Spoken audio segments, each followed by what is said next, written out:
Vous allez bien?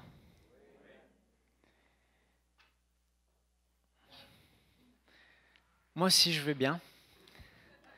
C'est une belle journée. Et est-ce que tu peux saluer ton voisin d'une chaleureuse salutation? Dis-lui bonjour comme il faut, avec le sourire, la joie. Dis-lui bienvenue dans la maison de Dieu. Dis-lui je suis heureux de te voir aujourd'hui, je suis heureuse de te voir aujourd'hui. Dis-lui tu es la plus belle chose qui me soit arrivée aujourd'hui.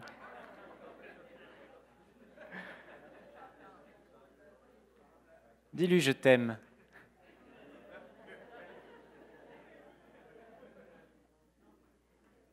Dis-lui je t'aime mon frère, je t'aime ma sœur.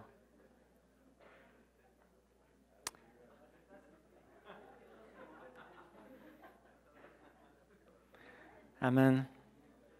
C'est pour moi un privilège de pouvoir apporter la parole dans notre Église aujourd'hui, une joie, et je prie vraiment que le Seigneur se glorifie dans nos vies. Vous savez, souvent on diminue la puissance et la profondeur de la parole de Dieu.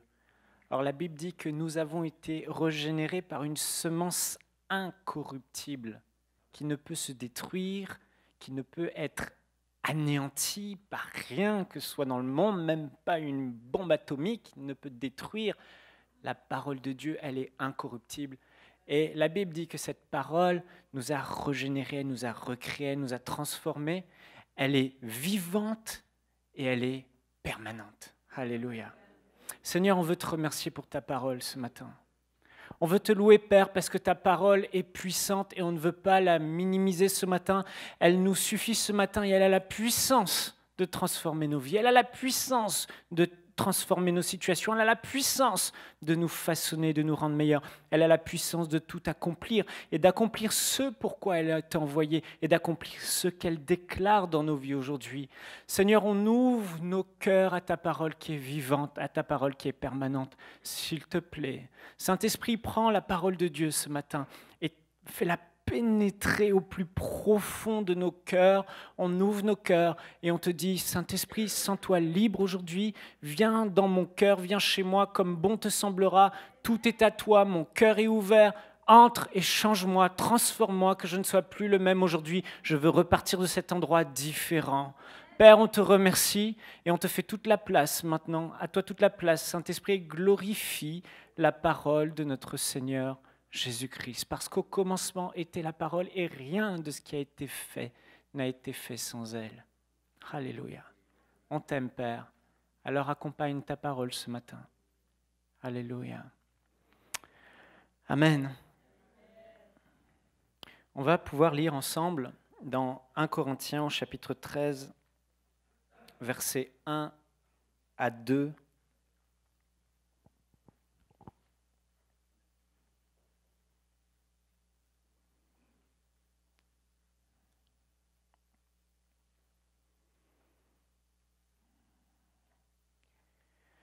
Quand je parlerai les langues des hommes et des anges, si je n'ai pas l'amour, je suis du bronze qui résonne ou une cymbale qui retentit.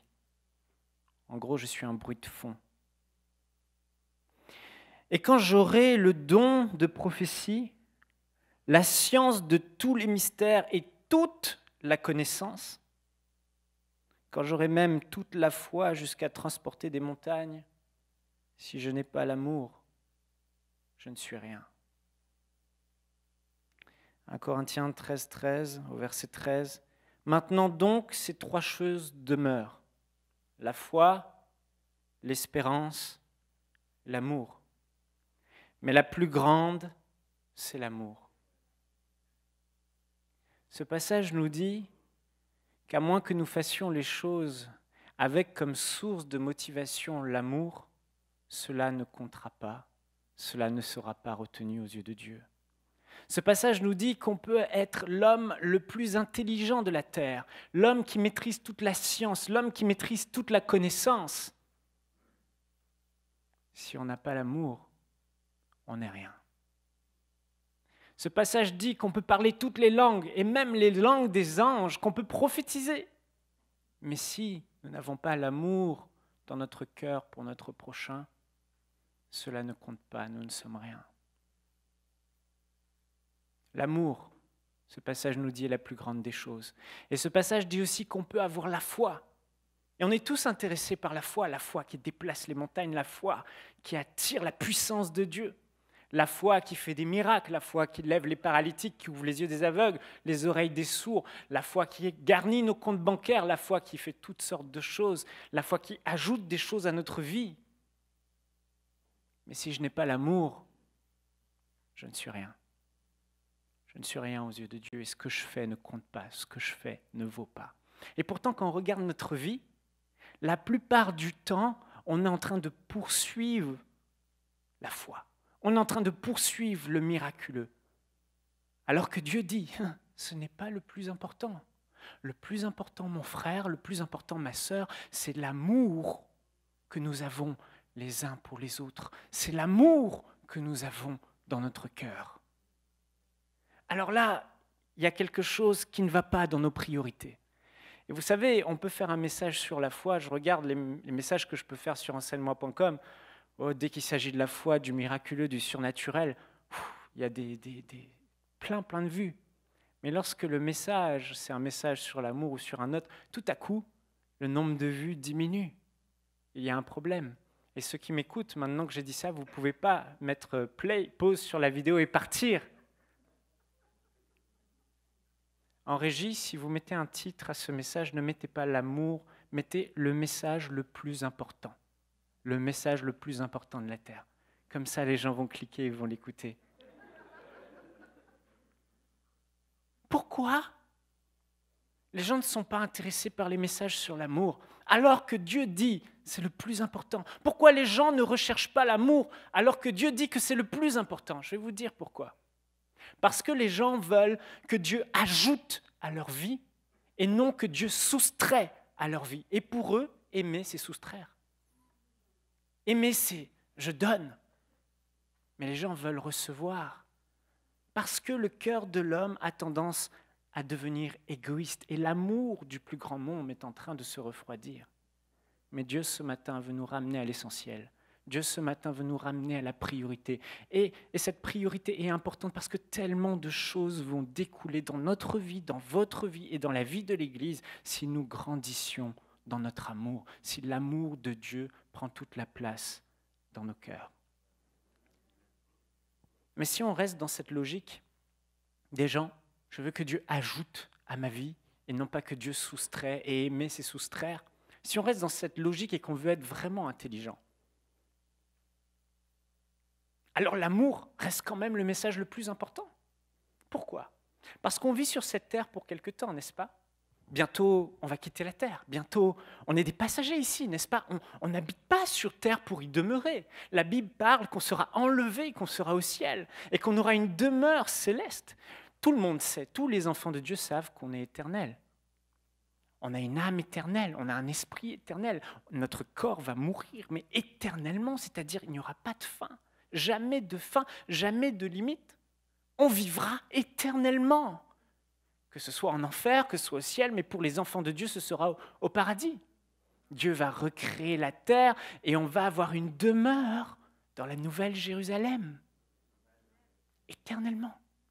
Mais quand on regarde la vie des gens, on se dit, on passe notre temps, nos journées, nos années, à poursuivre des choses qui sont comme une finalité.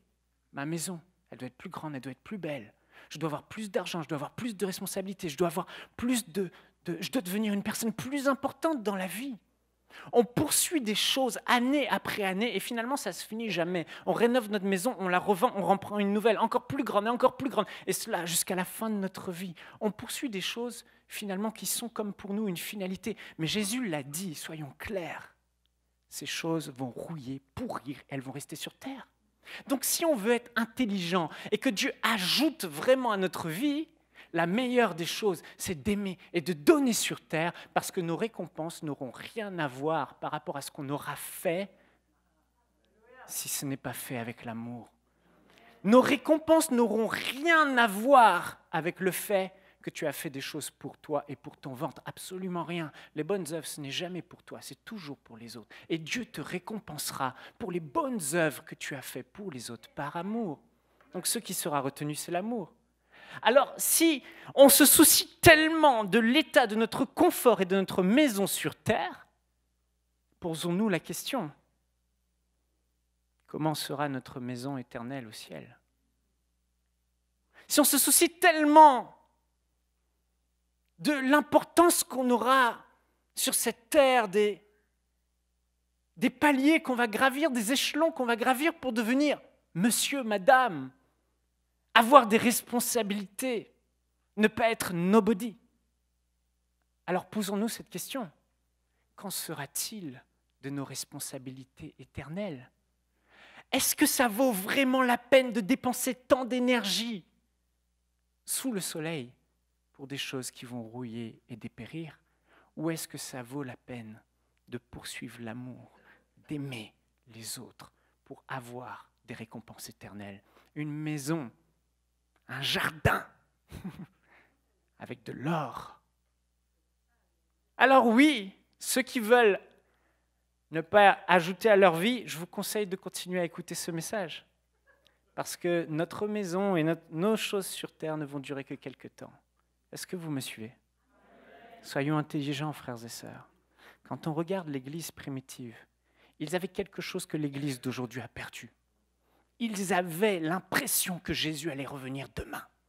Ils savaient que leur vie sur terre n'était que passagère, mais que ce qui était important, c'était ce qu'il y avait après pour l'éternité. Mais avec le temps, on a perdu cette perception et nous devons retrouver cette perception de l'éternité. C'est tellement important parce que tout change. Votre voiture se casse, c'est pas si grave. Au ciel, il n'y aura plus besoin de voiture. Votre parquet, il y a des gens parce que quelque chose tombe sur leur parquet, il y a leur parquet qui est abîmé, mais c'est la catastrophe, leur journée est fichue pour un morceau de bois. Je pensais à ça lorsque mon fils a lâché 3 fois sa voiture en métal hier soir et a abîmé mon parquet. Je ne lui ai même pas crié, j'ai dit, c'est bon, allez, arrête de faire ça, c'est pas bien, tu abîmes le parquet. Puis c'est fini. Mais frères et sœurs, réalisons, toutes ces choses auxquelles notre cœur s'attache, finalement refroidissent notre amour. Il n'est pas question de nous. It's not about us.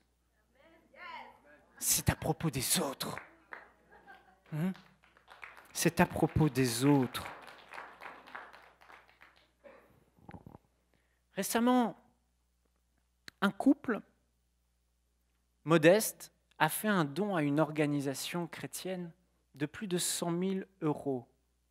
Et ce couple qui a donné cet argent, ils étaient modestes, de revenus modestes, ils ont dit aux organisateurs, cet argent aurait servi à agrandir ma maison. Mais ils l'ont donné pour le Seigneur. Ça, frères et sœurs, c'est l'amour. Ça, c'est l'amour. Qu'est-ce que tu fais avec ton argent? Où investis-tu ton argent? Est-ce que ton argent est dirigé par l'amour ou est-ce que ton argent est dirigé par l'égoïsme? Le Seigneur a dit maintenant 3 choses demeurent, mais la plus grande de ces choses, c'est l'amour. Oh, frères et sœurs, je prie que le Saint-Esprit nous mette des électrochocs ce matin. Je prie que le Saint-Esprit fasse une réforme ce matin. Je prie que le Saint-Esprit nous baptise dans l'amour ce matin. Parce que le diable est un menteur, le diable est égoïste. Mais on l'a vu, si on veut que Dieu ajoute à notre vie, on doit penser à l'éternité. L'amour, ce n'est pas un retrait, c'est un retrait sur cette terre, c'est une soustraction sur cette terre, mais c'est une addition pour l'éternité. Regardez Jésus, le modèle parfait. Lui qui a été notre modèle, lui qui était Dieu, lui qui est venu sur cette terre, nous a montré l'exemple. Dans Ésaïe au chapitre 54, 53, verset 12. C'est pourquoi c'est Dieu le Père qui parle. Après que Jésus est passé, et ce passage parle de la croix, il a été meurtri, blessé, il a porté nos iniquités, il a porté nos fardeaux, il a été meurtri, par ses meurtrissures nous avons été guéris. Il a souffert à la croix. Son dos était semblable à un champ qu'on labourait. Son visage n'avait même plus l'apparence de celui d'un homme, tellement il était défiguré. Il l'a fait par amour pour vous et pour moi, juste par amour. Il a fait don de sa vie, lui qui était le Fils de Dieu, lui qui est notre Maître, et on lui dit qu'on l'aime, on lui dit qu'on croit en lui, mais on doit être comme lui et mener une vie comme lui. Et ce qui a caractérisé Jésus, c'est l'amour. L'amour, c'est par amour qu'il est allé sur cette croix, c'est par amour qu'il a souffert pour toi et pour moi, juste par amour. Et ce n'a pas été une soustraction à sa vie, peut-être sur terre, mais regardez ce que la Bible dit. C'est pourquoi je lui donnerai beaucoup d'hommes en partage, au verset 12. C'est pourquoi il partagera le butin avec les puissants, parce qu'il s'est livré à la mort, qu'il a été compté parmi les coupables, parce qu'il a porté le péché de beaucoup d'hommes et qu'il a intercédé pour les coupables. Dieu le Père a dit qu'après que Jésus ait été à la croix, il l'a ressuscité. Et voici ce qu'il lui a donné. Il lui a donné des trésors, des hommes en partage. Il lui a donné le nom qui est au-dessus de tout nom. Mais pourquoi ? Aucune de ces raisons, c'est parce qu'il a fait quelque chose pour son ventre. Aucune. Toutes les raisons que le Père mentionne, pour lesquelles il a élevé Jésus, et il a béni Jésus éternellement, et il l'a comblé de richesses et de responsabilités, c'est parce que Jésus a donné sa vie pour les autres. Il s'est livré lui-même. Il a intercédé pour les coupables parce qu'il a aimé. Toutes les bases de nos récompenses passeront par le filtre de l'amour. Ce qui ne rentre pas dans l'amour ne sera pas retenu. Pourquoi transpirer autant sur le soleil pour 40 ans? 40 ans de matériel, 40 ans d'égoïsme, pour après tout perdre, être enlevé en un instant, au son de la trompette. Frères et sœurs, réfléchissons.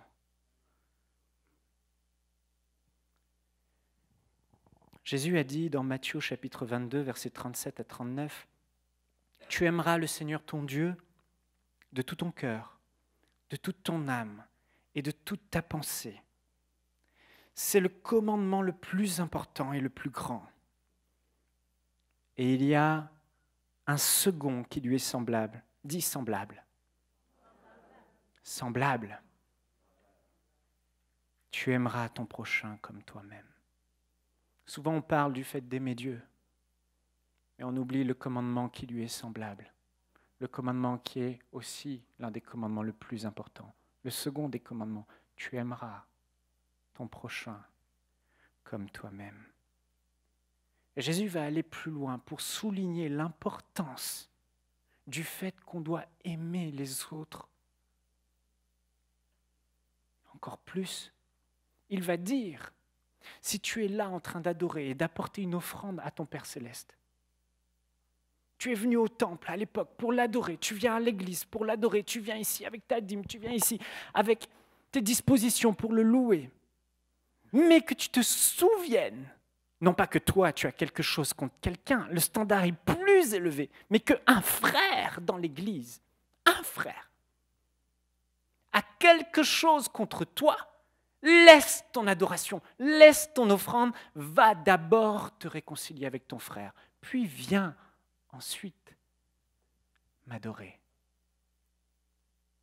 Pour le Seigneur, aimer ce n'est pas quelque chose de banal. Pour le Seigneur, aimer c'est la priorité. Aimer son prochain, c'est la chose la plus importante. Nous devons le réaliser. Jean, chapitre 13, verset 35. « À ceci, tous connaîtront que vous êtes mes disciples. Si vous avez de l'amour les uns pour les autres. » Écoutez bien ce passage. « À ceci, tous connaîtront que vous êtes mes disciples. Si vous avez de l'amour les uns pour les autres. » Ce n'est pas écrit « à ceci tous connaîtront que vous êtes mes disciples » si vous avez la puissance de guérir les malades, si vous avez la puissance de chasser les démons, si vous avez la puissance de poser la main sur quelqu'un et tout à coup il se met à parler en langue et d'être baptisé du Saint-Esprit. Ce n'est pas le signe de la distinction, de la marque de Dieu sur la vie d'une personne. On reconnaîtra que vous êtes disciples du Seigneur Jésus si vous vous aimez ardemment les uns et les autres. 1 Jean 4,16 dit « Dieu est amour, et celui qui demeure dans l'amour demeure en Dieu, et Dieu demeure en lui. » Si nous voulons demeurer dans la présence de Dieu, ce passage nous dit que nous devons demeurer dans l'amour. Ce passage dit où Dieu siège, et Dieu siège dans l'amour. Dieu n'est pas dans ma prédication. Dieu est dans l'amour. Dieu n'est pas dans cette église. Dieu est dans l'amour. Dieu n'est pas dans tes efforts et ton travail. Dieu est dans l'amour. Si tu aimes, Dieu s'y trouve. S'il y a une atmosphère d'amour, Dieu s'y trouve. Dieu est amour et celui qui demeure dans l'amour demeure en Dieu.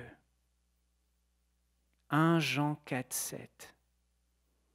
Mes chers amis, aimons-nous les uns les autres, car l'amour vient de Dieu. Celui qui aime est né de Dieu et il connaît Dieu. Qui est celui qui est né de Dieu? Celui qui aime.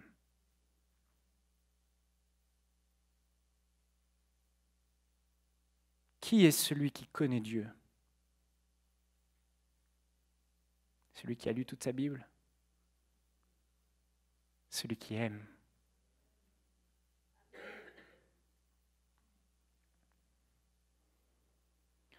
On a tendance, vous savez, vous êtes là et vous voyez le frère Bob, la sœur Bobette,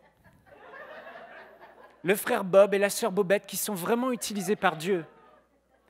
Et la chair veut vraiment se comparer. Vous les voyez, vous dites « Oh, waouh, si j'étais comme le frère Bob, wow, quand il prêche, c'est le feu !»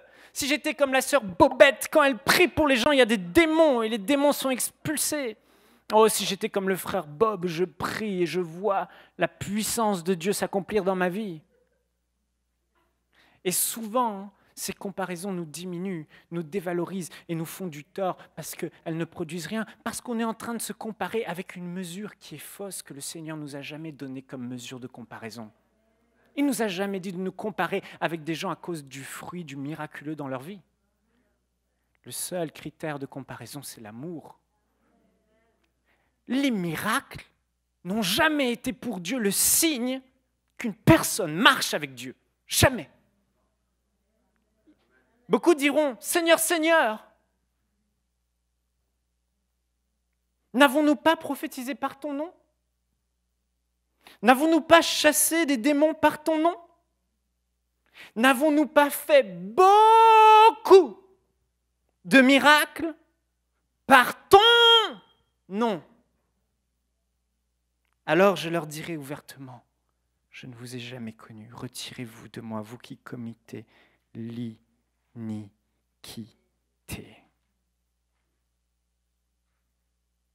Le signe distinctif qu'une personne marche avec Dieu, la Bible le dit, c'est l'amour.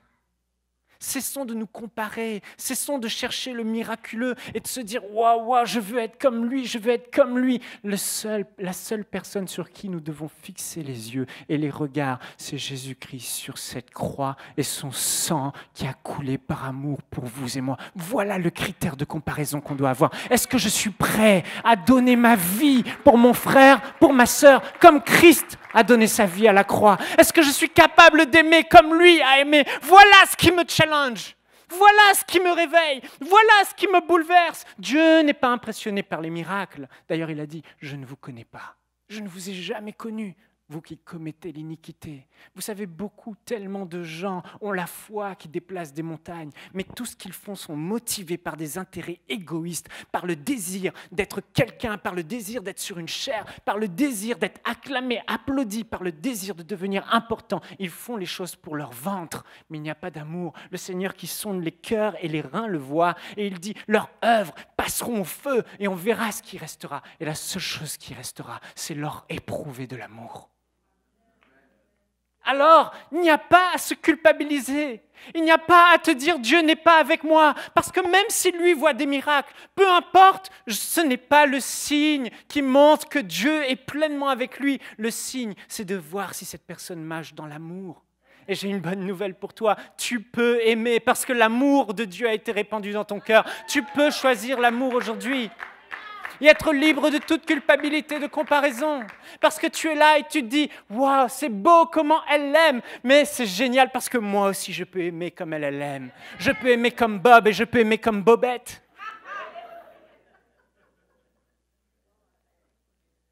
Oh, que le Seigneur guérisse cette comparaison et ce manque d'estime que tu as de toi, parce que simplement tu regardais avec la mauvaise lunette. Tu regardais avec les lunettes du miraculeux au lieu de regarder avec les lunettes de l'amour.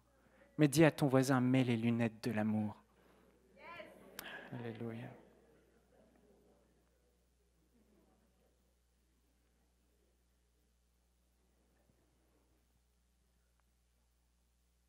« 1 Pierre 1, 22. Par votre obéissance à la vérité, vous avez purifié votre être afin d'aimer sincèrement vos frères. Aimez-vous donc ardemment les uns les autres de tout votre cœur. » Aimez-vous donc ardemment. Le mot ardemment ici, c'est le mot ektenos. Aimez-vous qui signifie d'une manière intense.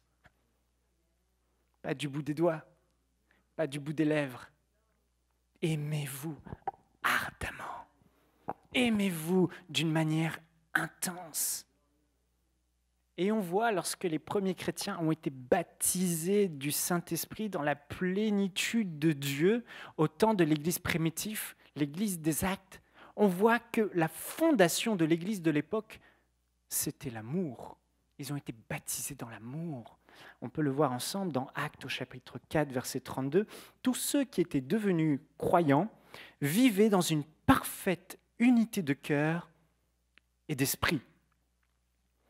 Personne ne se prétendait propriétaire de ses biens. Ne vous inquiétez pas, on ne va pas faire de trucs bizarres à la fin de la réunion. C'est pour nous inspirer. Personne ne se prétendait propriétaire de ses biens, mais ils partageaient tout ce qu'ils avaient. Avec une grande puissance, les apôtres rendaient témoignage de la résurrection du Seigneur Jésus. Et la grâce de Dieu agissait avec force en eux tous. Aucun d'eux n'était dans le besoin, car ceux qui possédaient des champs ou des maisons les vendaient, apportaient le produit de la vente et le remettaient aux apôtres. Ceux-ci le répartissaient alors entre tous et chacun recevait ce dont il avait besoin. Waouh! Quand je lis ça, je me dis, ça c'est l'Église. Mais quand je regarde l'Église d'aujourd'hui, je me dis, mais qu'est-ce qu'il s'est passé? Et moi, le premier. On est tellement loin de cet amour. On est tellement loin de l'Église primitive. Qu'est-ce qui s'est passé, frères et sœurs? Comment l'Église a pu être refroidie à ce point dans son amour? Imaginez-vous le contexte. Les gens se convertissent et ils ne sont pas là à se poser toutes sortes de questions. Ils vendent leurs champs, ceux qui ont des champs, ils vendent leurs maisons, ceux qui ont 2 maisons, ils vendent la 2e, la 3e, etc. En tout cas, ils partent dans des locations même, je ne sais pas, mais ils prennent tout parce qu'ils savent, comme je vous l'ai dit, que Jésus revient bientôt. Donc ils sont passagers sur terre, ça change leur perception, ça change leur conception de la vie. Et puis ils vendent tout. Avec ça, ils prennent l'argent, ils l'amènent aux pieds des hommes qui viennent de rencontrer, qui ont prêché l'évangile, qui étaient avec Jésus, et ils disent voilà 100 000 $, voilà 200 000 $, voilà 50 000 $. Il y a des pauvres, on est d'accord, on veut que tout le monde soit heureux, on veut qu'il n'y ait aucun nécessiteux, parce qu'on aime notre frère, on aime notre sœur. Eux qui étaient égoïstes, encore avant, eux qui avaient, c'est mon champ, toi voisin, reste là-bas, ça c'est à moi. Ils entendent l'évangile, ils sont sauvés, ils sont touchés, la puissance de Dieu les touche, ils sont remplis d'amour. Et cet égoïsme s'en va, l'esprit du monde s'en va, et tout à coup ils sont remplis d'amour les uns pour les autres, au point qu'aucun d'eux, une unité parfaite de cœur et d'esprit, personne ne se prétendait propriétaire. Personne ne se prétendait propriétaire de ses biens. Personne ne se disait, mais wow, un instant, qu'est-ce qu'ils vont faire avec mon argent? Est-ce que l'apôtre Pierre va s'acheter une nouvelle calèche? Un nouveau cheval? Est-ce que les apôtres ne vont pas voyager et partir un peu au soleil avec cet argent? Est-ce que vraiment cet argent sera donné aux gens qui sont nécessiteux? Ils ne se posaient pas toutes ces questions. Ils avaient conscience que Dieu les voyait et qu'ils devaient marcher dans l'amour et aimer ceux qui étaient dans le besoin. Si les apôtres ont fait ça, ce n'est pas parce qu'ils l'ont décidé comme ça, c'est parce que le Seigneur leur avait parlé de l'importance de la pauvreté, l'importance d'aider ceux qui sont dans le besoin, l'importance d'aimer. C'était la priorité. Et je crois que cette culture que nous, on appelle sociale, que le gouvernement a volée à Dieu et à l'Église, je crois que cette culture du social est en train de détruire l'amour dans l'Église. Parce qu'on retient en disant « Oh, c'est du social ». Ce n'est pas du social, c'est aimer. C'est aimer. Le Seigneur veut qu'on aime. Le problème de mon frère devient mon problème.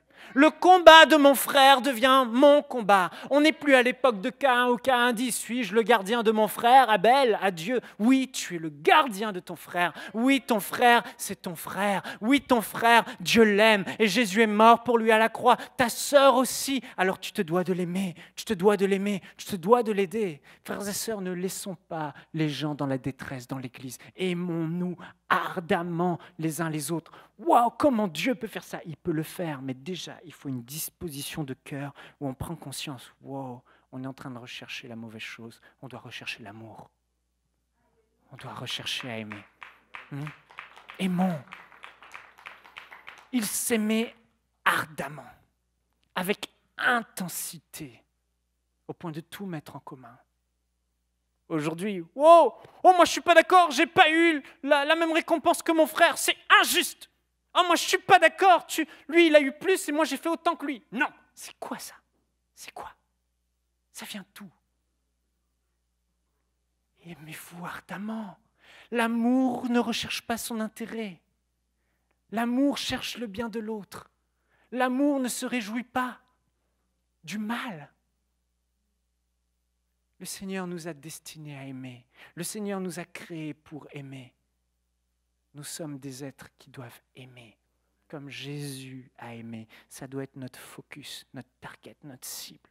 Je poursuis l'amour. J'aime. L'amour doit être notre moteur. C'est ce que Jésus a dit. Le monde doit voir qu'on s'aime. S'il y a un lieu dans ce monde où l'amour doit régner, ce n'est pas à la télévision, c'est dans l'Église. Les gens doivent venir ici et dire « Wow, mais de quel amour sont-ils animés ?»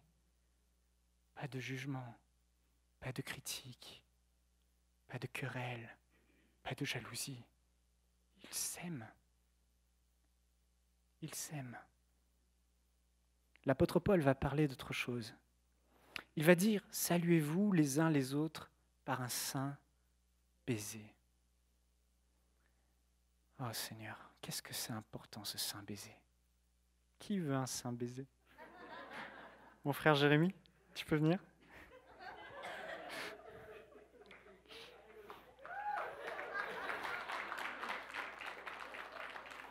Vous savez, Jérémy, il est maintenant à temps plein dans le ministère et il ne vient pas tous les jours à Enseigne-moi.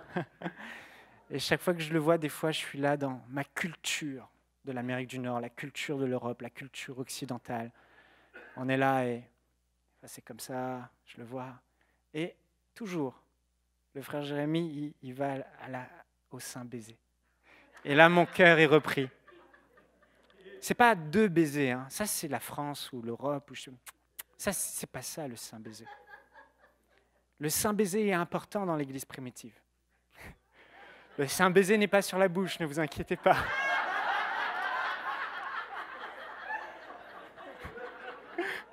Le saint baiser, c'est ça.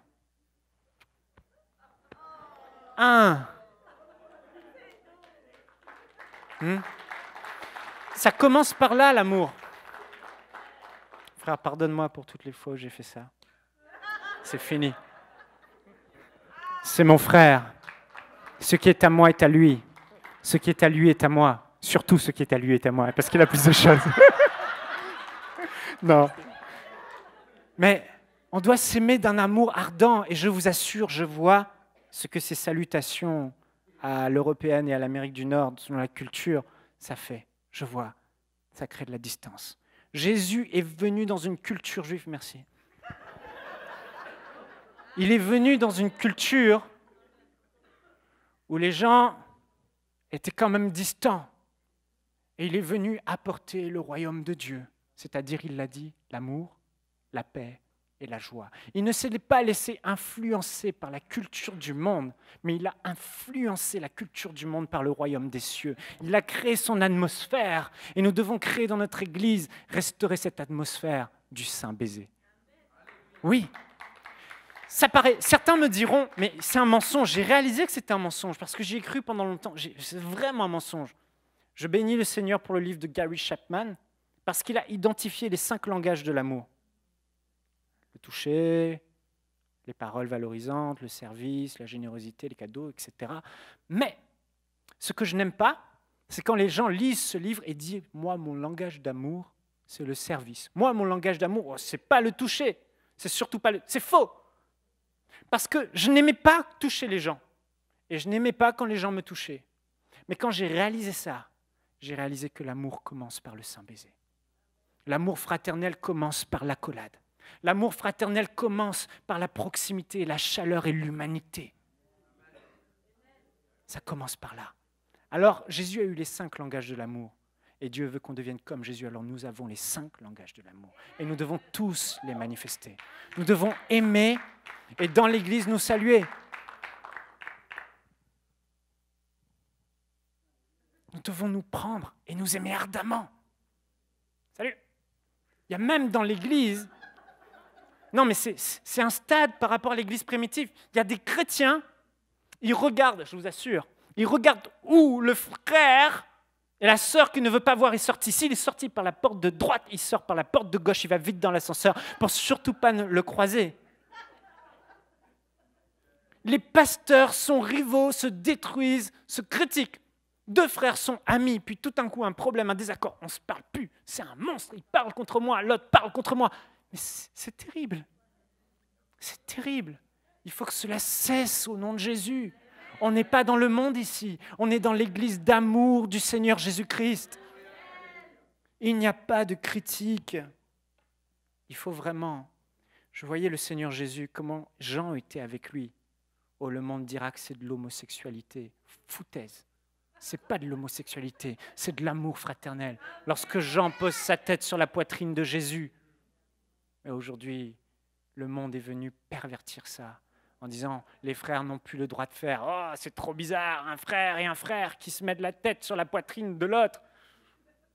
Jésus l'a fait. Une ancienne prostituée qui vient aux pieds de Jésus, convaincue de péché, verser ses larmes sur les pieds de Jésus et essuyer ses pieds avec ses larmes. Ce n'est pas de l'adultère, c'est de l'amour. On doit s'aimer, frères et sœurs. L'Église primitive, avec cette proximité, cette chaleur humaine qu'on doit retrouver. On doit éviter des distances dans nos accolades. On doit éviter des distances et restaurer le saint baiser. L'Église a oublié la parole prophétique du prophète Ézéchiel, qui parlait de ce qui s'est passé à la nouvelle naissance. Voici, j'ôterai de votre corps le cœur de pierre et je vous donnerai un cœur de chair. J'enlèverai la dureté de votre cœur et je vous donnerai un cœur tendre et aimant. C'est ce qui s'est passé lorsqu'on est né de nouveau. Cet amour a été déversé dans nos cœurs et j'ai été empreint, rempli d'un amour pour la famille de Dieu. Mais le diable veut qu'on se refroidisse dans cet amour. Dieu dit aujourd'hui, restaurez l'amour entre vous, entre le frère et la sœur, entre le frère et le frère, entre la sœur et la sœur, afin que cette parole soit ravivée dans nos vies. Il faut une réforme dans l'amour. Il faut briser la culture de l'individualisme et amener la culture du royaume des cieux, l'amour, la paix, la joie. Amen. Le standard du Seigneur Jésus concernant l'amour. Matthieu 5, 43. Les standards de Jésus ne sont pas les standards d'Hollywood, même des meilleurs films. Les standards de Jésus ne sont pas les standards qu'on nous montre à la télé, même dans les plus beaux films d'amour. Les standards de Jésus sont beaucoup plus élevés à notre égard. Il veut qu'on aime comme lui a aimé. Matthieu 5, 43. Vous avez appris qu'il a été dit, tu aimeras ton prochain et tu haïras ton ennemi. Mais moi je vous dis, aimez vos ennemis, bénissez ceux qui vous maudissent, faites du bien à ceux qui vous haïssent. Aimez vos ennemis, bénissez ceux qui vous maudissent, faites du bien à ceux qui vous haïssent. Et priez pour ceux qui vous maltraitent et vous persécutent, afin que vous soyez le fils de votre Père qui est dans les cieux, car il fait lever son soleil sur le méchant et sur les bons, il fait pleuvoir sur les justes et les injustes. Si vous aimez ceux qui vous aiment, et c'est ce qui se passe dans l'Église, quelle récompense méritez-vous? Les publicains aussi n'agissent-ils pas de même? Et si vous saluez seulement vos frères, que faites-vous d'extraordinaire? Les païens aussi n'agissent-ils pas de même? Soyez donc parfaits, comme votre Père céleste est parfait. Jésus va montrer son standard. Il va dire, l'amour ce n'est pas, ça c'est l'amour du monde, ça c'est le philéo, aller vers ceux qui nous aiment. C'est facile d'aimer ceux qui nous aiment. Le Seigneur Jésus parle d'un amour divin, l'amour agapéo, l'amour de Dieu, l'amour inconditionnel. Aimez, bénissez, priez pour vos ennemis. Mais qu'en est-il, frères et sœurs? Quand un frère, une sœur parle mal contre nous et qu'on l'apprend, waouh, je mets de la distance, c'est fini entre elle et moi. Et en plus, je vais aller rapporter ce que cette sœur a dit à mon sujet, ce que ce frère a dit à mon sujet. Et en plus, je vais rapporter ses erreurs, ses faiblesses et tout. Et c'est ce qui se passe.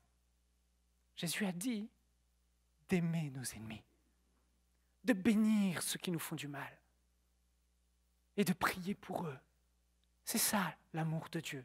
C'est ce qu'il veut pour vous et pour moi. La plupart du temps dans nos églises, on se rend compte qu'on va vers ceux qui nous aiment et on donne de l'amour à ceux qui nous aiment. Mais qu'y a-t-il d'extraordinaire à faire cela?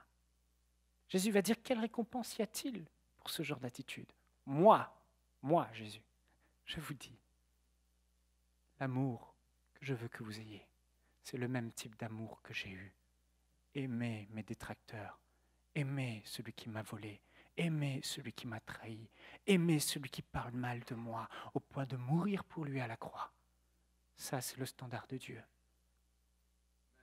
Notre cœur s'est tellement endurci, s'est tellement refroidi, au point qu'on doit encore prêcher des messages disant « il ne faut pas être jaloux des uns des autres, il ne faut pas parler en mal des uns des autres ». Mais où en est-on encore ? Comment peut-on encore parler en mal contre un frère? Comment peut-on encore parler en mal contre un pasteur? Le pasteur que tu n'aimes pas, Jésus dit, invite-le au restaurant et achète-lui une belle voiture. Offre-lui un voyage. Le Seigneur te dit, la sœur qui te tape sur le système à chaque fois parce qu'elle n'est pas comme tu veux qu'elle soit, parce qu'elle est différente, parce qu'elle a ses faiblesses de caractère, le Seigneur lui dit, bénis-la, aime-la, va vers elle. Comble-la. Donne-lui. Pas parce que tu fais des efforts, mais parce que tu regardes avec les lunettes de l'amour de Dieu et tu fais comme Jésus l'aurait fait pour elle. Tu l'aimes pour ce qu'elle est et non pas pour ce qu'elle fait. Et elle est une enfant de Dieu, précieuse aux yeux de Dieu, pour lequel Jésus a payé un grand prix. S'il vous plaît, frères et sœurs, ne soyons plus au stade du lait, où il faut encore faire des soirées pour parler en mal des uns des autres. Ce n'est pas possible. Ce n'est pas ce que le Seigneur veut.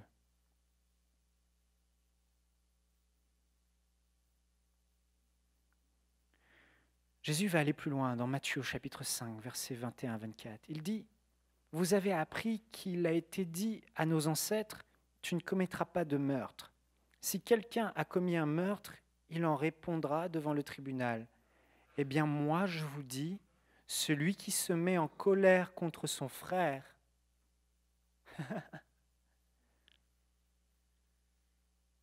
celui qui se met en colère contre son frère, je rajoute mérite d'être traduit en justice. C'est écrit sera traduit en justice.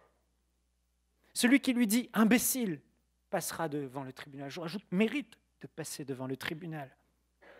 Celui qui le traite de fou, d'insensé, mérite d'être jeté dans le feu de l'enfer.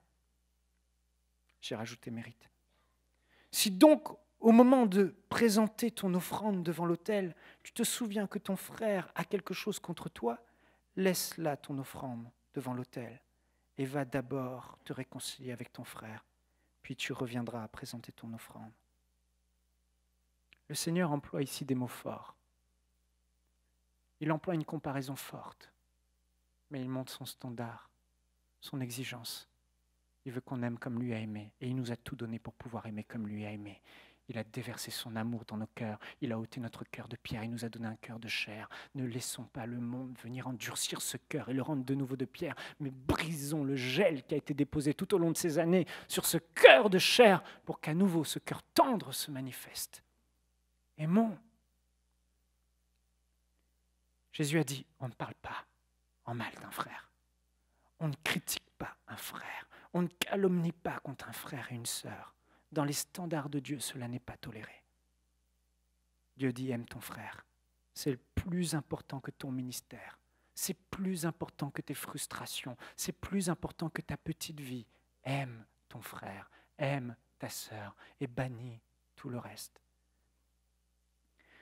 Le Seigneur Jésus va dire aussi, si tu te souviens que quelqu'un a quelque chose contre toi, va te réconcilier avec ton frère. Son standard, il ne tient pas pour responsable celui qui ne voit pas. Il tient pour responsable celui qui a discerné. J'ai une bonne nouvelle, c'est qu'aujourd'hui, par ce message, nous discernons tous, donc nous sommes tous responsables. Il n'a pas dit, vous savez, souvent dans les conflits, le responsable, c'est celui qui a les plus grandes faiblesses, celui qui commet les plus grandes erreurs, même dans le couple, c'est souvent moi. Mais Jésus a dit que ce n'est pas celui qui est le plus coupable, celui qui a le plus mal agi, celui qui a le moins bon caractère, celui qui en a fait le plus. Jésus dit, c'est celui qui discerne que l'autre a quelque chose. Et parfois, on n'a rien fait. Parfois, on est victime. Même très souvent, on est victime parce que peut-être on est plus mature que l'autre. Peut-être qu'on n'a pas eu le même parcours que l'autre. Peut-être qu'on n'a pas eu la même souffrance que l'autre. On ne sait pas la vie que l'autre a eue. On ne sait pas si ses parents l'ont aimé. On ne sait pas s'il a été chéri ou privé de l'affection de ses parents. On ne sait pas comment c'était à l'école.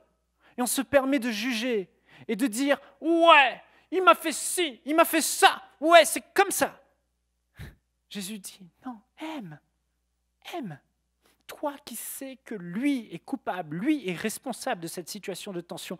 Et il va dire, même si toi dans ton cœur t'es clean, même si toi dans ton cœur c'est bon, ok, il est comme il est. Non, il dit, non, c'est pas ce que je veux. Je veux un amour ardent entre vous, donc va te réconcilier avec cette personne. Même si c'est pas toi qui es l'initiateur de la chose, même si c'est l'autre qui devrait demander pardon, même si c'est l'autre qui devrait changer, toi va, réconcilie-toi, aime d'un amour ardent ton frère et ta sœur. Ça, c'est le standard de Dieu. Alors je prie que vraiment, pendant que je parle, il y ait tout un scanner qui passe devant vous et tout un tas de visages et d'images qui passent afin que votre cœur soit libéré, que vous ayez voir cette personne, que vous savez qu'elle a quelque chose contre vous. Des fois, je suis étonné. Sincèrement, je suis étonné. Des fois, il y a des gens, des frères et sœurs, ils viennent me voir des mois après pour me dire, quand tu as dit ça, ça m'a blessé. Quand tu as fait ça, ça m'a blessé. Des fois, c'est des semaines. Et des fois, c'est des années. Je te demande pardon parce qu'il y a 1 an, j'ai dit ça contre toi, je t'en voulais, t'as fait ça. Je dis, waouh, j'avais même pas conscience de ça. Comment gardons-nous toutes ces choses dans notre cœur? Depuis que ce verset, je l'ai lu, il régit ma vie. Et quand avec ma femme, ça va mal, c'est vraiment pas facile. En fait, pour tout vous dire, je suis incapable d'aller prier. Incapable, à cause de ce verset. Incapable. Je ne peux pas prier. Donc, elle sait très bien que si on est en froid, tant qu'on ne s'est pas réconcilié, elle sait très bien que je ne vais pas prier. Ou si elle ne le savait pas, elle le sait.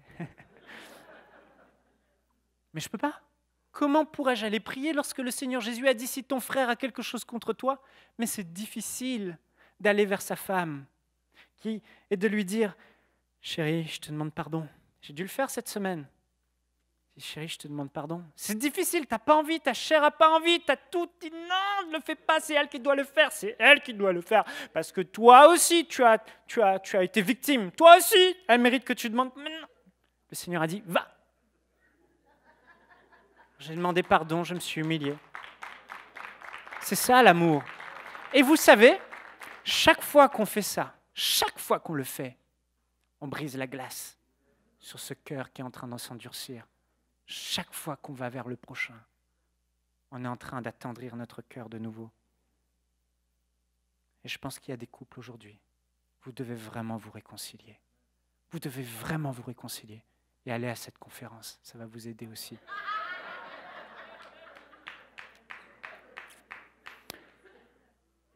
Jésus est resté ouvert et loin de l'esprit tortue. Ah,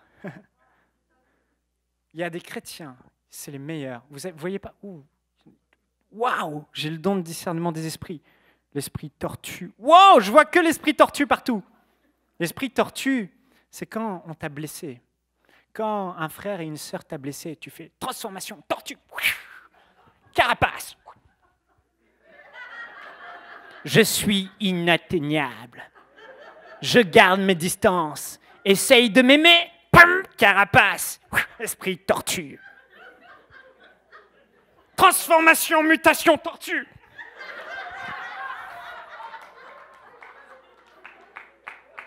Imaginez-vous Jésus qui va à la croix.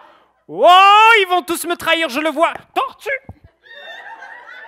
Mon fils, c'est l'heure d'aller à la croix. Tortue, père, je veux pas être blessé, tortue. Ah, Jésus, tu es où? Dans ma carapace? Jamais Jésus n'a mis l'esprit tortue dans sa vie. Jamais. Et nous, on est là. Et tellement de fois, on se met des carapaces, et j'ai réalisé ça dans ma vie. Je disais, mais pourquoi je me ferme à l'amour? Et j'ai eu un mot qui m'est venu, que j'avais partagé avec l'équipe d'enseignement. C'était vulnérable. L'amour, aimer, c'est être vulnérable. Vulnérable jusqu'à 70 fois 7 fois. Vulnérable à perpétuité. Vulnérable jusqu'à ce que Jésus revienne. Vulnérable même si on nous trahit, retrahit, il nous fait encore du mal. Vulnérable encore. Si quelqu'un te frappe, frappe-moi encore si tu veux, mais je reste dans l'amour. Je ne me braque pas, je ne fuis pas, je ne me cache pas. Mutation tortue, non. J'aime. Et tellement de nous, on s'est mis dans notre carapace. On s'est renfermé. On s'est fermé aux autres. On s'est isolé. Dans une soirée, on se tient à l'écart. Il ne faut surtout pas que je m'approche parce qu'on m'a déjà blessé. Même un frère, même une sœur. Oh, j'ai été trop blessé dans ma vie. Je ne veux plus qu'on me blesse. Voilà aussi comment le diable fait. Il met l'esprit tortue sur nos vies. Mutation!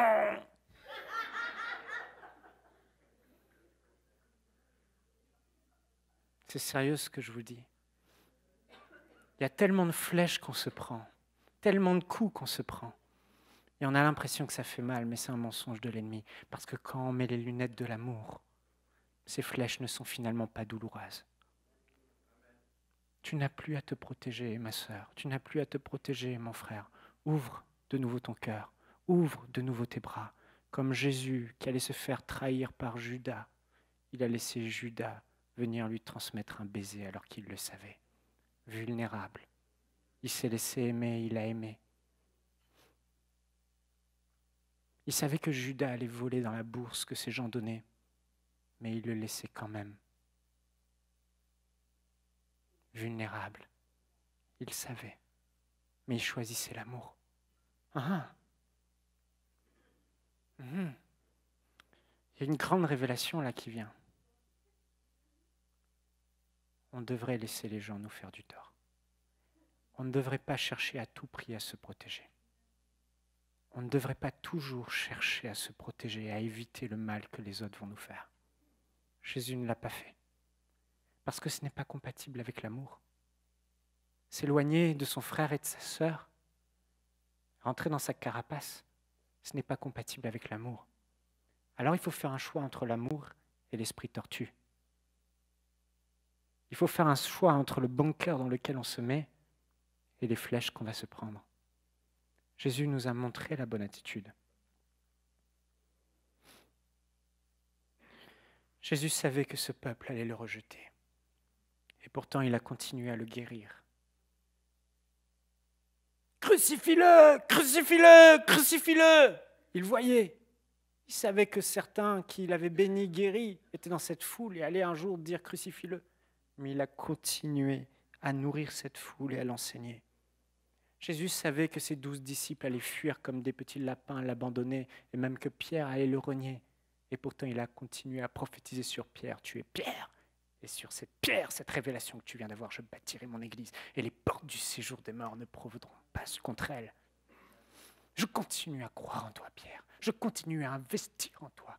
Et pourtant, le frère qui a commis une erreur, le frère qui a chuté, il est balayé, rayé de notre agenda. La sœur qui l'a fait, elle est rayée, balayée de notre agenda. Ce n'est pas l'amour.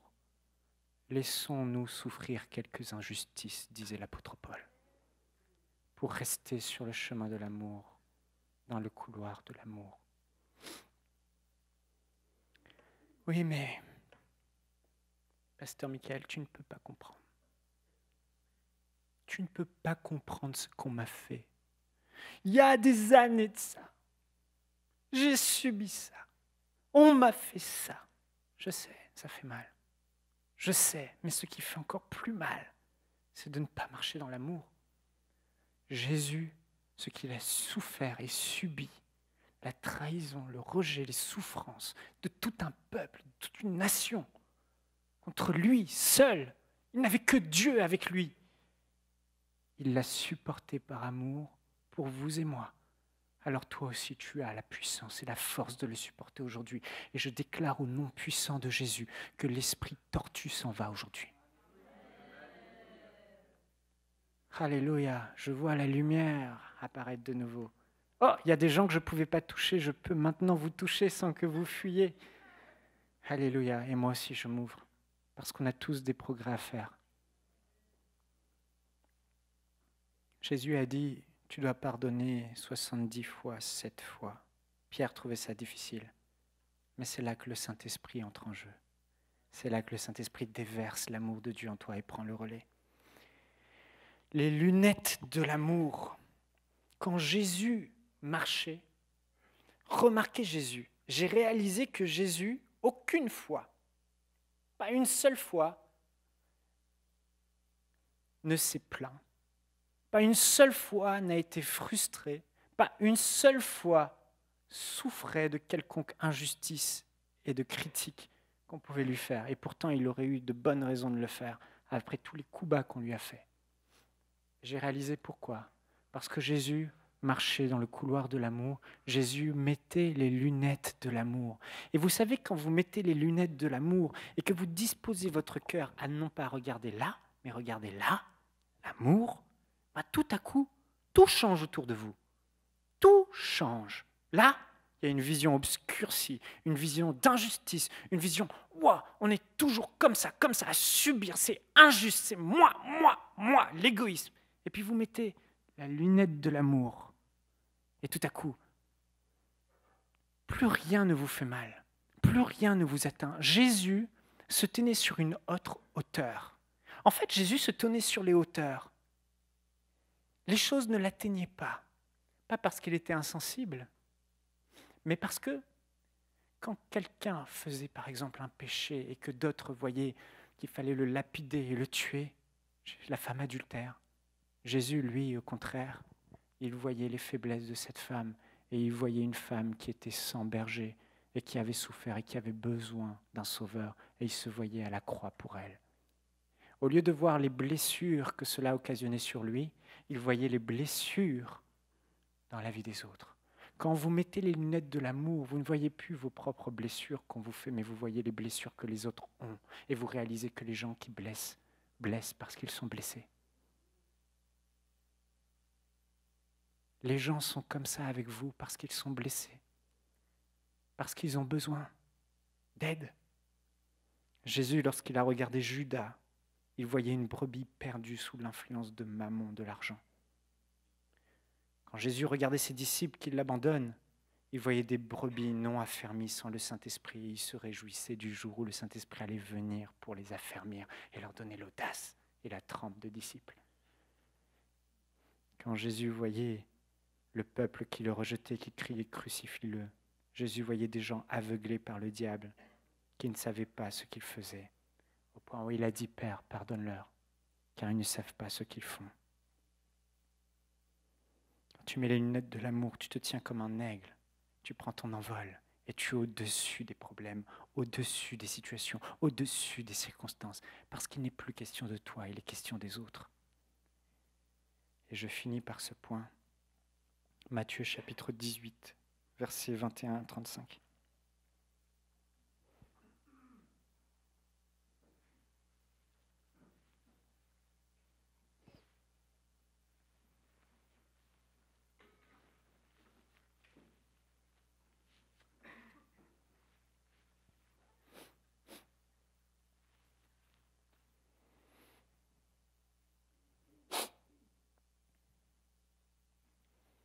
Alors Pierre s'approcha de lui et dit « Seigneur, écoutez vraiment bien cette parabole. Seigneur, combien de fois pardonnerai-je à mon frère lorsqu'il péchera contre moi? Sera-ce jusqu'à 7 fois ?» Jésus lui dit « Je ne te dis pas jusqu'à 7 fois, mais jusqu'à 70 fois 7 fois. » C'est pourquoi le royaume des cieux est semblable à un roi qui voulut faire rendre compte à ses serviteurs. Quand il se mit à compter, on lui en amena un qui devait 10 000 talents. Comme il n'avait pas de quoi payer, son maître ordonna qu'il fût vendu, lui, sa femme et ses enfants, et tout ce qu'il avait, et que la dette fût acquittée. Le serviteur, se jetant à terre, se prosterna devant le maître et dit « Seigneur, aie patience envers moi, et je te paierai tout. » Ému de compassion, le maître de ce serviteur le laissa aller et lui remit la dette. « Tu es libre de ta dette. » Après qu'il fut sorti, ce serviteur rencontra un de ses compagnons qui lui devait 100 deniers. Il le saisit et l'étranglait en disant « Paie ce que tu me dois. » Son compagnon, se jetant à terre, le suppliait, disant « Aie patience envers moi, je te paierai. » Mais l'autre ne voulut pas, et il alla le jeter en prison, jusqu'à ce qu'il eût payé ce qu'il devait. Ses compagnons, ayant vu ce qui était arrivé, furent profondément attristés, et ils allèrent raconter à leur maître tout ce qui s'était passé. Alors le maître fit appeler ce serviteur et lui dit « Méchant serviteur, je t'avais remis en entier ta dette. Tu étais libre de ta dette, parce que tu m'en avais supplié. Ne devais-tu pas aussi avoir pitié de ton compagnon, comme j'ai eu pitié de toi, compassion de ton compagnon, comme j'ai eu compassion de toi ?» Et son maître, irrité, le livra au bourreau jusqu'à ce qu'il eût payé tout ce qu'il devait.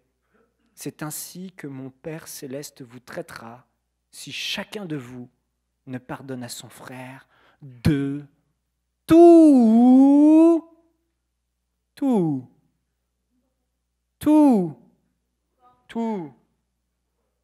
pas juste tout son cœur. Vous voyez cette parabole? Si l'équipe de la louange veut venir, ce serait bien.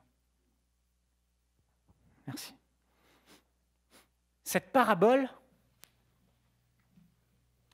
il y a un homme qui a une dette envers un maître, il va vers le maître veut le vendre, lui, sa famille, et cet homme supplie le maître, « S'il te plaît, pardonne-moi, laisse-moi un peu de temps et je te rembourserai. » Le maître ému de compassion, et ici c'est l'image du Père Céleste, ému de compassion, choisit de pardonner à cet homme et lui dire « Ok, tu m'as touché, par amour pour toi, je te rends libre de ta dette. C'est fini, rentre chez toi en paix. » Cet homme va rentrer chez lui. Il arrive chez lui, il va se diriger vers un autre homme qui lui doit aussi de l'argent. Et là, il va être vraiment méchant avec cet homme, d'une grande cruauté, malgré la grâce qu'il venait d'avoir, malgré la grâce qu'on venait de lui faire. Cet homme va tout de suite dire « Donne-moi mon argent, je veux mon argent !» alors qu'il vient d'être pardonné, gracié par le maître qui était plus fort que lui.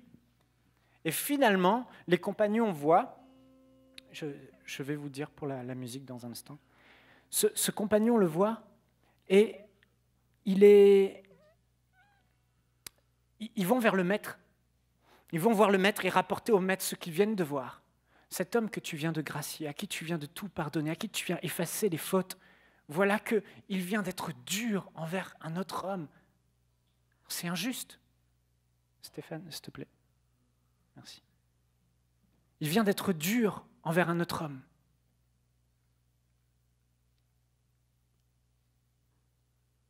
Vous voyez, il avait oublié la grâce, le pardon qu'on lui avait accordé.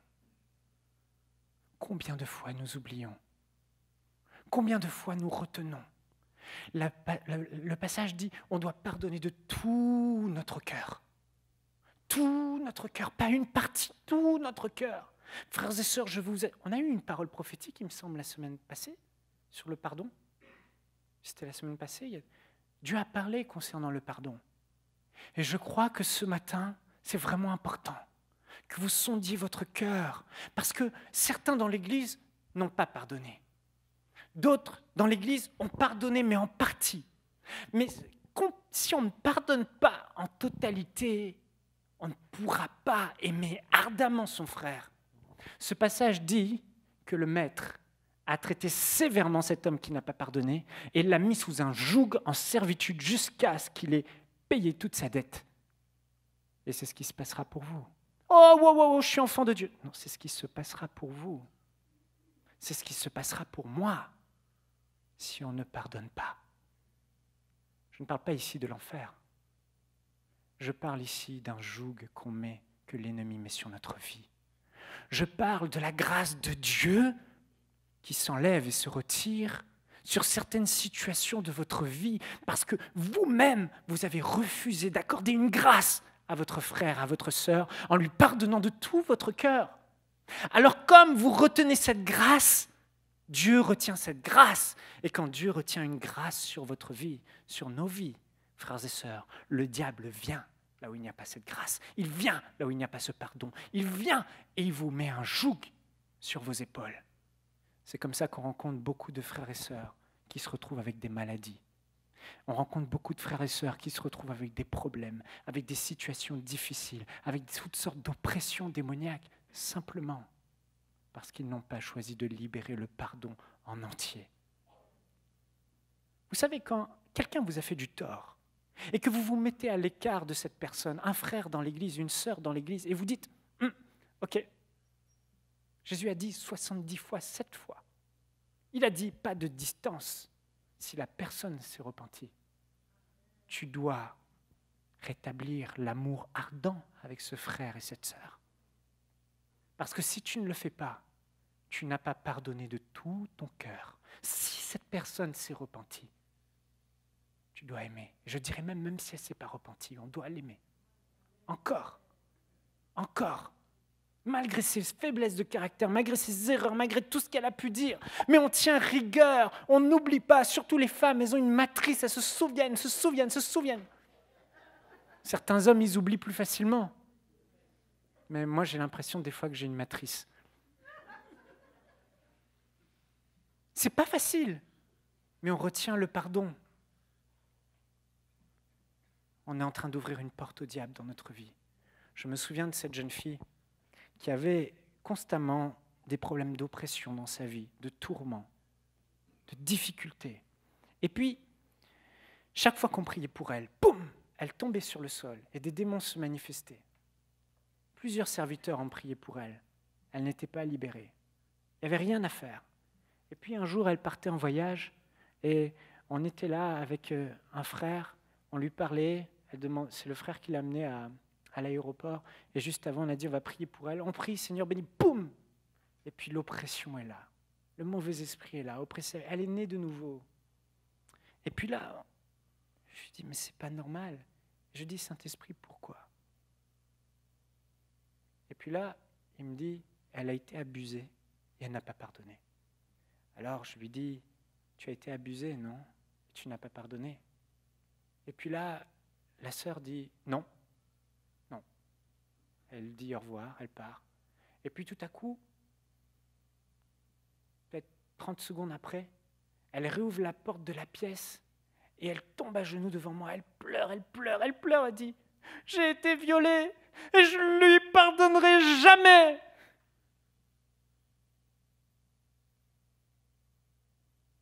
J'ai entendu tellement de ça dans l'église, dans une église en Bretagne, des anciens de l'église. « Je ne te pardonnerai jamais ce que tu as fait !» Et vous savez, après, ces gens finissent mal. Très mal.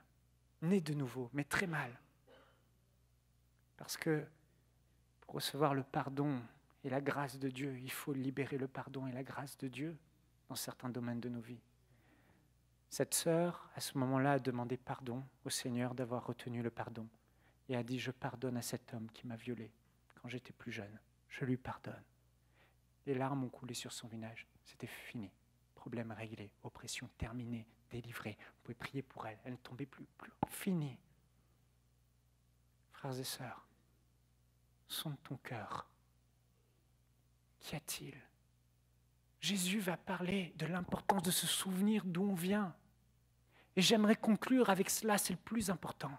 Souviens-toi comment ton Père Céleste t'a pardonné. Alors que tu étais ennemi de Dieu, éloigné de lui, tu faisais des choses qui ne lui étaient pas agréables, perdu dans la boue du péché. Il est venu te sortir de là. Il t'a saisi, il t'a lavé, il t'a purifié. Il est mort pour toi à la croix. Son sang a coulé sur toi. Il t'a mis un vêtement blanc, un vêtement nouveau. Il t'a accueilli dans la famille de Dieu. Il t'a donné son esprit. Il t'a pardonné alors que tu ne le méritais pas. Quelle grâce, quel amour le Père a eu pour toi.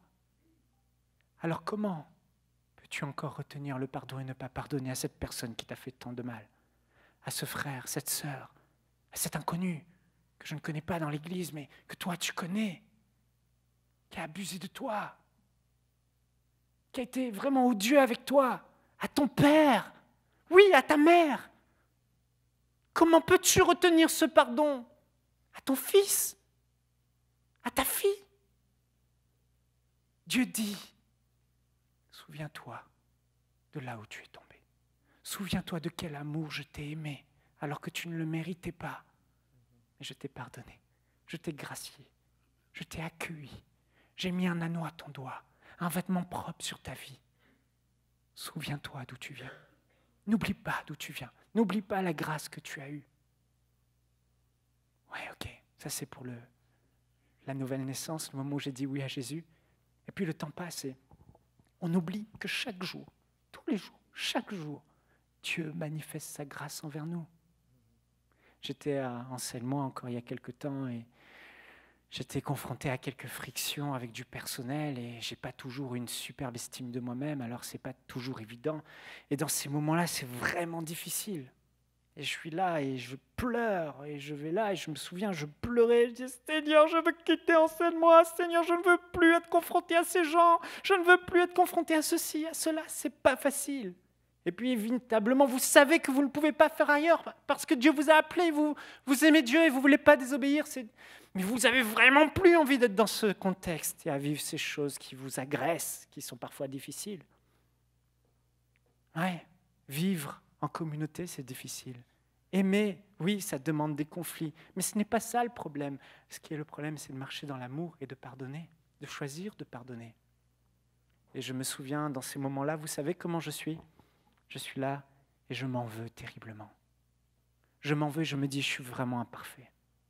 Je rentre chez moi, je pleure, je dis à ma femme, c'est dur, j'en peux plus, pourquoi je suis comme ça? Je vais dans mon lit, je pleure devant le Seigneur. Seigneur, pourquoi j'en suis encore là? Je devrais être tellement plus loin dans mon caractère. Je devrais être tellement à des années-lumière de là où j'en suis. Je devrais même plus être influencé par ces critiques, ces remarques.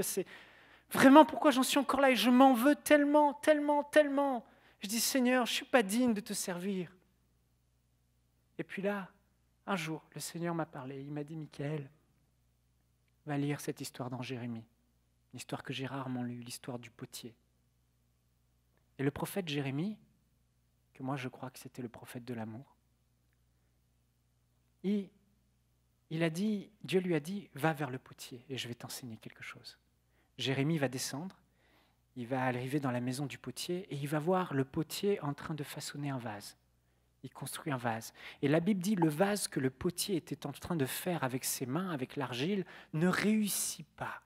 Ce n'est pas le potier qui faisait que le vase ne réussissait pas, mais c'était que le vase ne réussissait pas de lui-même. Et le vase n'était pas assez consistant, assez solide pour devenir le vase qu'il devait être. Et puis tout à coup, la pâte devenait molle et l'argile et le vase s'affaissaient. Et là, c'est écrit, mais le potier refit à nouveau un nouveau vase. Et là, le Seigneur me dit, Michaël, je ne me lasserai jamais de t'aimer. Je ne me lasserai jamais de croire en toi. Malgré toutes tes faiblesses de caractère, malgré tout ce que tu n'aimes pas chez toi, je continuerai à t'aimer et à croire en toi et à investir en toi. Le potier recommencera toujours. Et peut-être que ce vase que j'étais en train de faire avec toi, à cause de tes faiblesses, à cause de tes manquements, à cause de tout ce que tu es aujourd'hui et de ton caractère, ne réussit pas. Mais moi, je n'abandonnerai pas. Je recommencerai ce vase encore une fois. Je festirai dans ta vie. Par ma parole, je vais te tailler. Par ma parole, je vais te modeler. Et un jour, ce vase réussira. Et ce vase sera un vase glorieux. Et depuis ce jour, j'ai réalisé la grâce que le Seigneur Jésus et que le Père Céleste manifeste chaque jour au quotidien dans ma vie. Je réalise à quel point il m'aime avec mes imperfections et il ne m'abandonne pas, mais il continue à investir en moi. Il me pardonne à chaque fois, il me pardonne à chaque fois, il me pardonne à chaque fois et il me pardonnera toujours et encore et encore et encore et il en sera de même pour toi. Alors quand tu penses à cette grâce qu'il te fait, tu peux dire Seigneur, moi aussi, aujourd'hui, je ne vais pas être trop dur envers mon frère et ma sœur qui a des problèmes et des défis, qui n'est pas comme moi, qui a ses goûts, qui a ses capacités à elle, qui a sa mesure de foi à elle, qui a son degré à elle. Je veux l'aimer pour ce qu'elle est. Je veux l'aimer comme toi tu l'aimes. Je veux aimer, Seigneur, et je veux pardonner, non pas partiellement, mais de tout mon cœur. Frères et sœurs, quand vous le faites, comme Jésus a pardonné à la croix, Seigneur Jésus dit, pardonne-leur, car ils ne savent pas ce qu'ils font. Vous pardonnez. Et la grâce de Dieu vient régler ces choses et ces oppressions dans votre vie. J'aimerais qu'on puisse fermer nos yeux et prendre un temps juste de prière. Merci Stéphane, Gwen.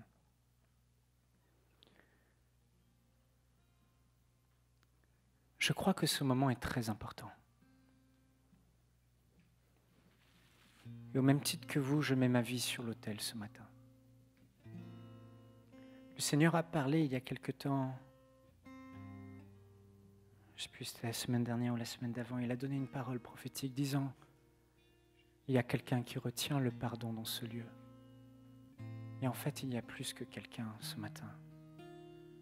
Tu retiens le pardon et cela te ronge. Le Seigneur veut ce matin te libérer. Le Seigneur veut ce matin te dire pardonne de tout ton cœur à ton mari. Pardonne de tout ton cœur à ceux qui t'ont fait du mal. Pardonne tout entier à ton frère, à ta sœur. Aime ardemment. Pardonne à cet homme. Oui, celui-là. Pardonne à cette femme. Oui, celle-là.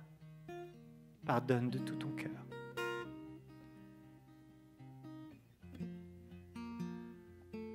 Ce matin, si tu veux choisir l'amour, que tu réalises la grâce que le Seigneur a eue envers toi. Tu réalises le pardon qu'il a eu envers toi. Le pardon qu'il a manifesté dans ta vie, au point de donner sa vie alors que tu étais un pécheur, alors que tu ne le méritais pas. Tu dis, Seigneur, je veux pardonner comme toi tu as pardonné. Ta grâce coule sur ma vie et ne cesse de couler sur ma vie. Tu m'aimes et je ne veux être offensé par rien. Je ne veux plus que l'offense soit dans ma vie. Je reconnais que je n'ai pas aimé comme j'ai aimé. Mais je veux choisir l'amour aujourd'hui. Je veux mettre les lunettes de l'amour aujourd'hui. Je veux vraiment changer. Je veux me rendre vulnérable. Je brise l'esprit tortu sur ma vie.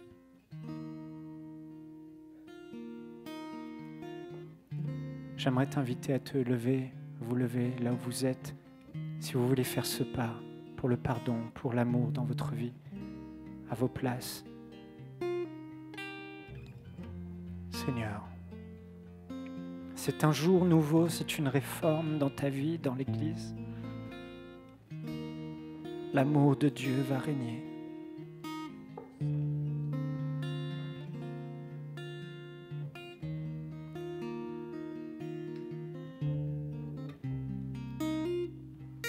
Seigneur, on veut te demander pardon d'avoir poursuivi les choses vaines et viles de ce monde au lieu de poursuivre l'essentiel.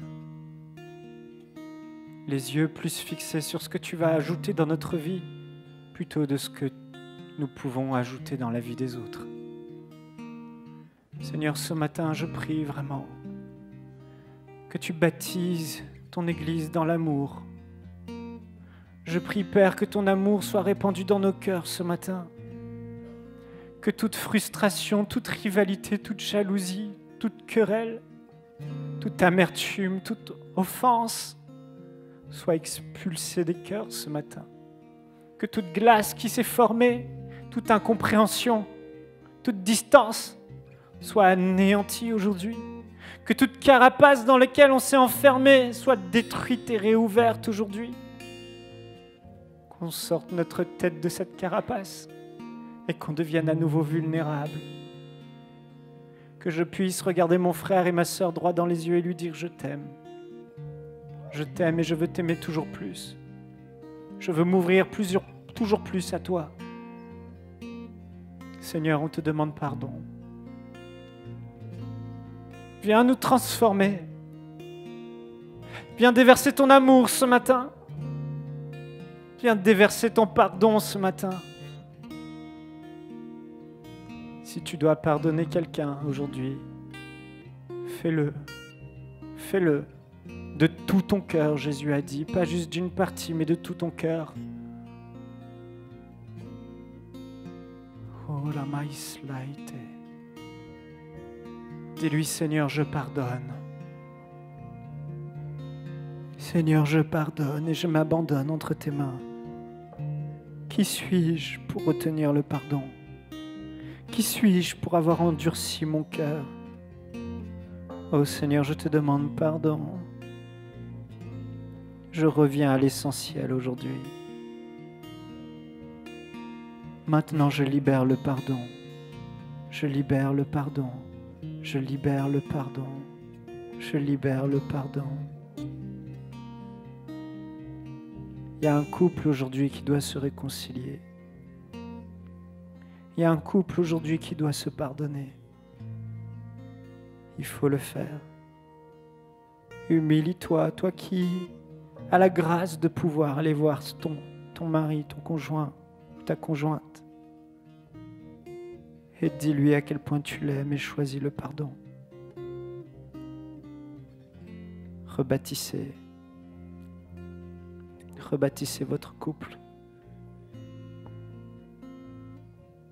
Oh Michael Ibros Light Libelebe.